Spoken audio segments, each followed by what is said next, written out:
Roses are red, violets are blue. Donald Trump decided to attack my deepest sustainability values. The whole world is breaking apart, but that's not true.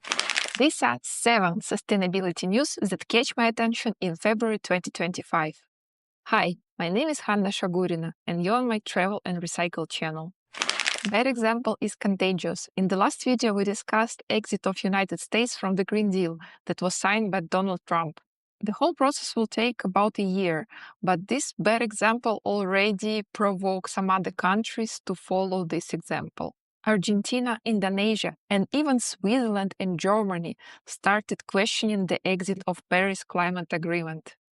And somehow I'm not surprised that these decisions are driven by right-wing parties.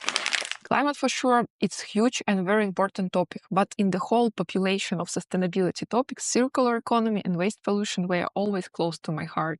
And this month, Donald Trump decided to attack my deepest sustainability values. Single-use plastic ban. Nations such as United Kingdom, members of European Union, Thailand, Kenya, and China have respectful legislation to ban single-use plastic, including plastic straws. But in the United States, in February 2025, Donald Trump mentioned that he is going to return back to plastic straws and refuse from paper alternatives. The quote: Paper straws don't work. If something hot, they don't last very long, like a matter of minutes, sometimes a matter of seconds. Seems like he really annoyed with paper straws, which are also single-used, but at least they are a good step forward towards more sustainable decisions. And let's be honest, plastic straws are a tiny bit of total plastic pollution. But still, it's an important topic, and we don't want to degrade the level of awareness for that question. And now let's try to recall why plastic straws were replaced by paper alternatives. Maybe because they pollute environment, oceans and land. Or maybe because fish, birds and animals cannot distinguish natural objects from harmful plastic and often get hurt. Or maybe because that cheap plastic type that is used in single-use plastic straws is that harmful for human bodies, especially when you're taking hot beverages. Or maybe all of the above. I hope that the answer is obvious for you, but if not, please let me know in comments. In the face of such news, it feels like the whole world is breaking apart and there is no hope in bright and sustainable future. But that's not true. The most important point that you should always remember, every single action matters. Every individual can contribute towards sustainability, purchasing or refusing to buy particular products, voting on elections, or taking part in non-governmental organizations that making sure that we have our sustainability rights. In France, non-governmental organization took French government to court to end destructive fishing practices in marine protected areas. Activists say that government failed to comply with its obligation to protect marine environment and prevent bottom trawling. I personally think that the situation where non-governmental organization can go to court and accuse the government in making particular actions or vice versa, not doing something, it's beautiful. This helps to keep the level of transparency and also responsibility on a high level, and also giving us a chance for the brighter future. I'm sending my virtual Not Drop in the Ocean medal to French non-governmental organization this month. Thank you. But it's not even mandatory to be part of non-governmental organization to take part in sustainability actions. Frying Pan Movement initiative in Cyprus engaged school children in collecting used cooking oil to convert it then into biodiesel. For sure, it helps to protect the environment, also raise awareness about sustainability. And yeah, kind reminder, frying oil, in case you use it, please don't throw it into the bin or to just sink.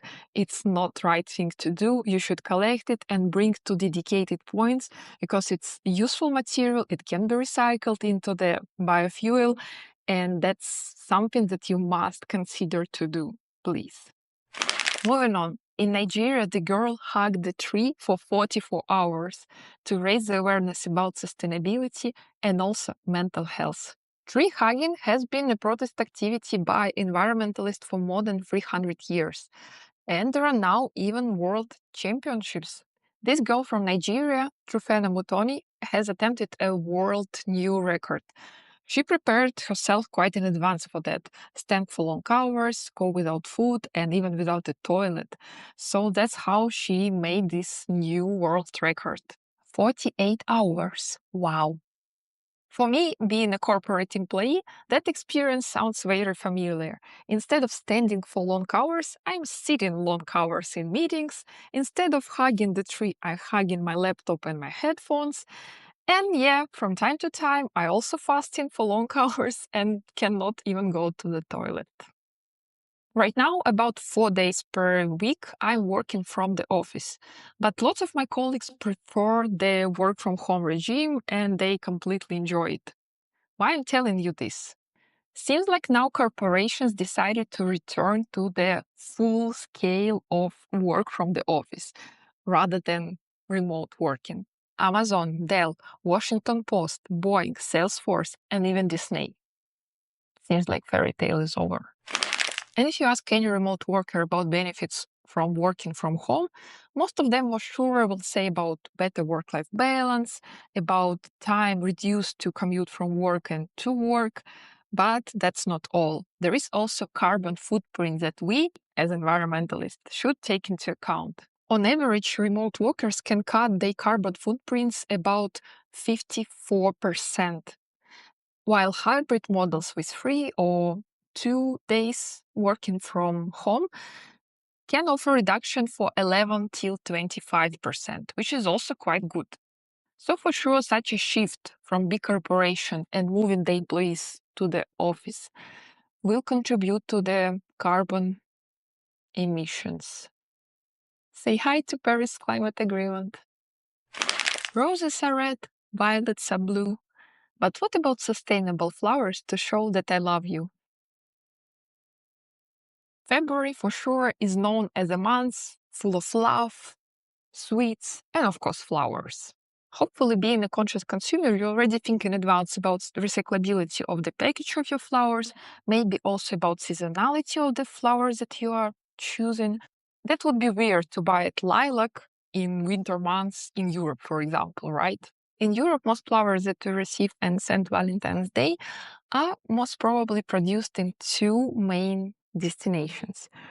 It's a large-scale farm in Kenya, or it also can be greenhouses in Netherlands. A recent study published in February shows that flowers produced in Kenya fair trade farms and even transported by air can be better than flowers produced in heated greenhouses in Netherlands. Key takeaway from that news: for sure, locally produced products like flowers, for example, should be considered as a more sustainable choice in majority of the situation, but it's also important to pay attention on eco certifications like fair trade, for example. And that's all for today. Thanks a lot for watching my February 2025 cherry picking news. Appreciate your support with likes, comments, and make sure that you subscribe. That's all helping me to grow my travel and recycle channel. See you soon.